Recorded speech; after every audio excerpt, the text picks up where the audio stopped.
তারাকাস সালাতা মুতাআম্মিদান ফাকাদ কাফার, যে ব্যক্তি জেনে বুঝে সুঝে ইচ্ছাকৃতভাবে এক ওয়াক্ত সালাতকে ত্যাগ করে দেবে, আল্লাহ রাসূল বলছেন সে যেন কাফের হয়ে গেল, সে যেন মুশরিক হয়ে গেল, কাফের হয়ে গেল।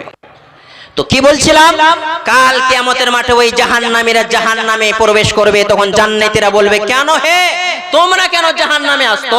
তখন বলবে ক্বালু লাম নাকু মিনাল মুসাল্লিন, আমরা দুনিয়ার বুকে সালাত আদায় করিনি। দ্বিতীয় নম্বরে তারা বলবে ওয়ালাম নাকু নুতঈমুল মিসকিন, আমরা ফকির গরিব অসহায় মানুষকে খাদ্য দানে উৎসাহিত করিনি। ফকির আমার গেটের সামনে এসেছে, গরিব অসহায় মানুষ আমার গলিতে চলে এসেছে, এরপরে ঘাড় ধাক্কা দিয়ে তাকে আমি তাড়িয়ে দিয়েছি, ফকিরকে 10টা টাকা দিয়ে বিদায় দেয়নি, এমন লোক আছে না নাই? নাই, অনেক লোক আছে যারা ফকির গরিব অসহায় ইয়াতীম মানুষকে দেখতে পারে না, মানে দেখতে গেলে তার গরম মিজাজ গরম হয়ে যায়, তার রক্ত গরম হয়ে যায়। আল্লাহু আকবার। আল্লাহ রাব্বুল আলামিন বলবেন, আল্লাহ রাব্বুল আলামিন বলছেন ওই আসামীরা বলবে যে আমরা দুনিয়ার বুকে আমরা ফকির মিসকিনকে তাড়িয়ে দিয়েছিলাম, আমরা দুনিয়ার বুকে ওই ফকির গরিব অসহায় মানুষদেরকে খাদ্য দানে উৎসাহিত করিনি, তাদেরকে টাকা পয়সা দিয়ে বিদায় দিইনি। নাম্বার 2।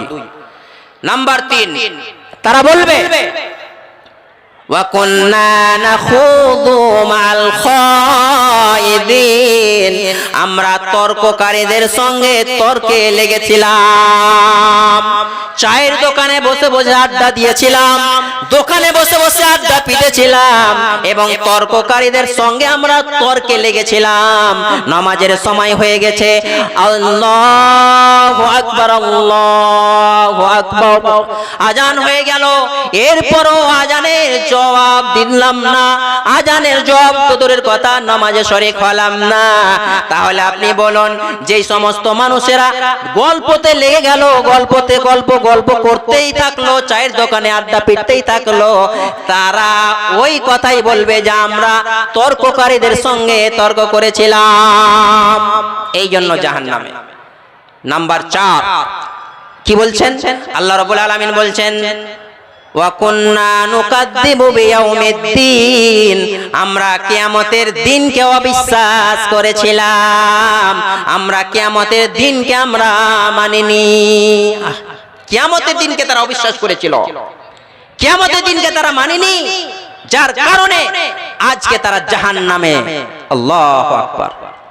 আজ থেকে সালাত আদায় করবেন, যেই সমস্ত ভাইরা এখানে বসে আছেন সালাত আদায় করেন না, আজ থেকে ওয়াদা প্রতিজ্ঞা করেন জীবনে সালাত ত্যাগ করব না, যা বা জামাত সালাত আদায় করব, জীবনে বেঁচে থাকাকালীন দুনিয়ার বুকে এক ওয়াক্ত সালাত ছেড়ে দেব না। আপনি ওয়াদা করে উঠবেন এখান থেকে ইনশাআল্লাহ।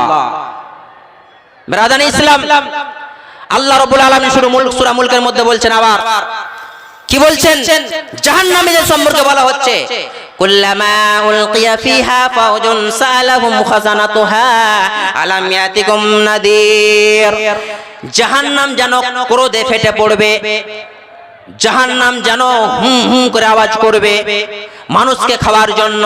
যখন কোন দলকে জাহান্নামে নিক্ষেপ করা হবে, যখন কোন দলকে সম্প্রদায়কে জাহান্নামে নিক্ষেপ করা হবে, তখন তাদেরকে জিজ্ঞাসা করা হবে, ওই জাহান্নামের রক্ষীরা জিজ্ঞাসাবাদ করে বলবেন, কেন হে তোমরা জাহান্নামে কেন আসছো, কেন তোমরা জাহান্নামে পড়ছো, কেন তোমাদের কি, কেন আলাম ইয়াতিকুম নাদির, তোমাদের কাছে কি কোনো আম্বিয়া কেরামগণ যায়নি, তোমাদের কাছে কি রাসূলগণ যায়নি, তোমাদেরকে আলেম ওলামা কোরআন হাদিসের কথা বলেনি, তোমাদেরকে জাহান্নামের কথা বলেনি, কেন তোমরা জাহান্নামে আসছো পড়তে বলো।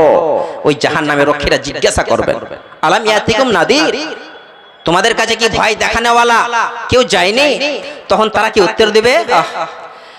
তারা বলবে ক্বালু বালা কদ জাআনা নাদির, হ্যাঁ আমাদের কাছে আমাদের কাছে আম্বিয়ে কেরামগণ এসেছিলেন, আমাদের কাছে আলেমগণ এসেছিলেন, কোরআনের কথা বলেছিলেন, হাদিসের কথা বলেছিলেন, জান্নাত জাহান্নামের কথা বলেছিলেন।